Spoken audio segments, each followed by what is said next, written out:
Top quality और consistent performance के लिए सिर्फ सिल्वर पंप्स। टॉप क्वालिटी और कंसिस्टेंट परफॉर्मेंस के लिए सिर्फ सिल्वर पंप्स, नाम याद रखना। 231 आष्टी विधानसभा मतदारसंघातून मी राष्ट्रवादी काँग्रेस शरदचंद्रजी पवार पक्षाकडून विधानसभा निवडणूक लढवली होती। सदरील निवडणुकीच्या नंतर ईव्हीएमच्या बाबतीत आमच्या काही शंका होत्या। त्याच्या संदर्भातला आम्ही लेखी पत्रव्यवहार निवडणूक निर्णय अधिकाऱ्याकडे केला होता। त्याच्यामध्ये 17C फॉर्म असेल, 17A असेल, याची मागणी आम्ही त्या ठिकाणी निवडणूक निर्णय अधिकाऱ्याकडे केली।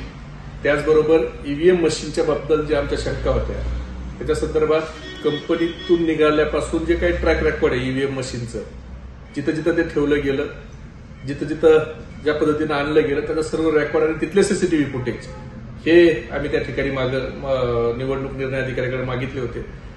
त्याचबरोबर ईव्हीएमचं चेकिंगच्या संदर्भातली जी फीस आहे 47,200 पर बूथ, ही देखील आम्ही 10 बूथची त्या ठिकाणी भरली।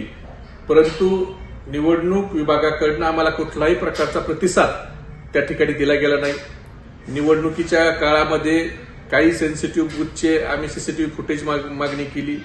त्याचबरोबर पोस्टल मतदान जे कर्मचाऱ्याचं होतं तिथं जे झालेल्या गैरप्रकाराच्या बद्दल आम्ही त्या ठिकाणी सीसीटीव्ही फुटेजची मागणी केली, पण निवडणूक विभागाने कुठल्याही प्रकारचा प्रतिसाद हा आम्हाला दिला नाही। त्याच्यामुळं हे जे काही संशयाचं वातावरण निवडणुकीत झालं आणि जाणीवपूर्वक ईव्हीएम बद्दलची माहिती ही निवडणूक विभाग त्या ठिकाणी लपवतोय, म्हणून आम्ही औरंगाबाद खंडपीठामध्ये याच्या संदर्भात त्या ठिकाणी दाद मागितली आणि आम्हाला खात्री आहे की माननीय न्यायालयाच्या मधून आम्हाला त्या ठिकाणी न्याय मिळेल।